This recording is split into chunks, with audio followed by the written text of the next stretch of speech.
Guys, it's Gary. Welcome back to Thrifty in OKC. It's almost 4th of July. I've got my 4th of July nails going here. And I am going to do a little mini jewelry haul for you guys. I have what I would consider a small but mighty haul. I came into the thrift. I'm going to kind of move my stuff closer. I came into the thrift right as they were putting jewelry out. And I snatched up a few pieces and I wanted to share them with you. Some of them I feel like I paid too much for. Some of them I feel like, and by that I mean just by like $1 or $2. And some of them I feel like I actually got a pretty good deal on. So again, I just thought I'd do a quick video and share. Don't judge my jamberries over here. I didn't get them all the way to the side. It's only my second time trying them, so I'm not a pro yet. So those of you who are a pro, don't judge me. Anyway, if you are new to the channel, I am a reseller and thrift store junkie who lives in Oklahoma City, Oklahoma. I also like flea markets and garage sales. I like to share hauls, tips on why I pick up what I pick up to resell. And I also, on occasion, will do a what sold video. So welcome. And if you know anything about any of the jewelry I'm going to show, please feel free to leave any comments down below. I really am still learning and appreciate all the knowledge that some people have. So this first piece I picked up is a little Brighton piece. I got this one, I think, for $4.49 or $4.99. And this is a little more ornate than a lot of Brighton as far as it's got a lot of color on it. And that's the Brighton logo right there. But I thought this was really pretty. So I will sell this one.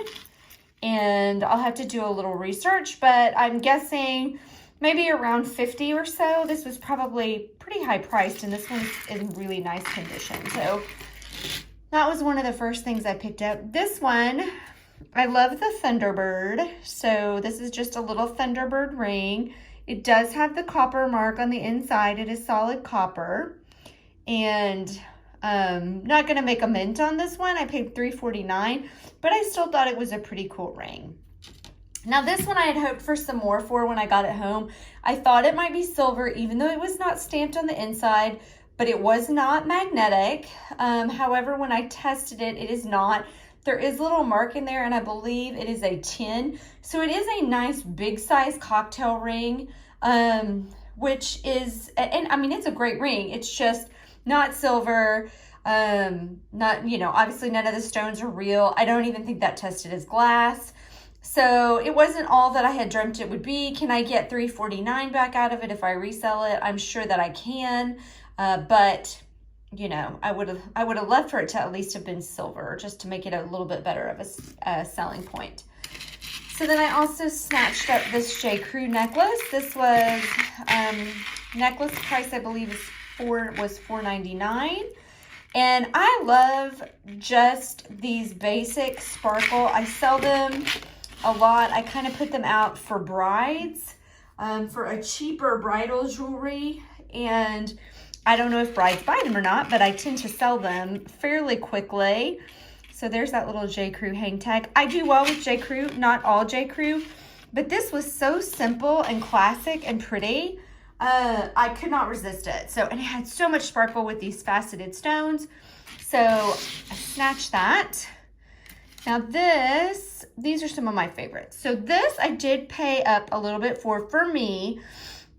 It is sterling silver. It's moderately heavy. It is stamped on the back. It did test positive for sterling with an acid test. It does say, I think, I cannot remember if I looked at that. You guys might be able to see. I see the 925, but I cannot, 925 Mexico. So it can be a pendant or it can be a brooch pin, which I really liked. And it is a decent size, and it's a medium weight in silver. I mean, probably the silver weight is worth the $6.99, but I would have rather paid $4.99 for it. So that's neither here nor there. So this is beautiful, and this fits me, and this one is going to be a little hard for me to part with. This is an ametrine. It does test positive as an amethyst on my Presidium tester, and the actual band does test positive for silver with the acid test, even though it is not marked. You can see it does have some dings in it. It looks very vintage to me. I mean, it is a little misshapen and probably has been sized, but that stone is just gorgeous, and it's got a really solid split. I've done some ametrine research. but I have not seen a lot of these in my lifetime. So I was really glad that I picked that up when I got home and kind of looked at it. I thought it was just a really interesting stone. This is a little purple heart with diamonds around it. They are diamonds. They are tiny, tiny diamonds, but they are their little diamond chips. This is stamped, and I'm not familiar, so if you're watching and you are, it's got a PM on the back of it, I believe, and then 925. Does test positive for amethyst, and that was a really dark amethyst. I thought that was a really pretty stone, and it is prong set, and then the chain is also stamped 925. I think it is around this circular spot here, so yeah, you can see it kind of up there. So I thought, I don't know why, I just really like this. This is not normally something I would pick up, but I think it was because that stone was so dark.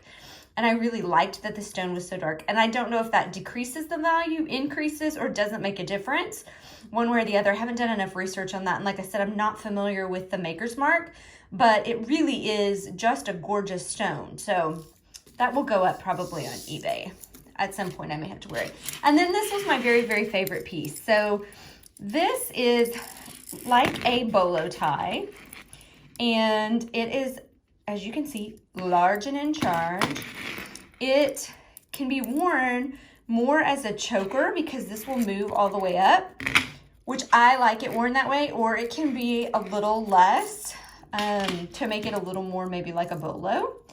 But the stones were beautiful. They were all present. There was actually quite a bit of vintage there, a lot of Sarah Coventry, and it was missing stones. So I was really pleasantly surprised that this was not. I did pay up for this one. I paid $6.99. Oh, the amethyst stone, I paid $7.99. But again, I fell in love with that. This I've really fallen in love with. I'm going to try to part with it on Etsy, but I don't know if I'm going to be able to. It does not have a maker's mark. It is not silver. So, but it is a very interesting piece for sure. So hopefully if I do part with it, it'll go to a good home. It may be a catch and release, so I can wear it at least once or twice and get some fanfare and attention on it. And then maybe I'll pass it on to the next person to love it. I don't really have a lot of occasion to wear a big rhinestone piece like this, but you never know. So anyway, that was my very small haul. I think I got all these items. It was $44, and I'm hoping I can make the money back just on this one Brighton piece. I do pretty well with Brighton, so we'll see how it goes. If, like I said, you recognize anything or you know anything about any of these pieces, please share with me. I'm always learning and happy to learn. If you liked what you saw, please give me a thumbs up. Hit that bell, subscribe, leave a comment down below. Every bit of interaction with the channel helps me, and it is greatly, greatly appreciated. So thanks so much for watching today. I am going to probably be out of pocket over the holiday for the 4th, so I hope everybody has a great 4th of July, and I will see you when I get back. I hope everybody returns with all 10 fingers and all 10 toes. Have a good one. See you next time. Bye-bye.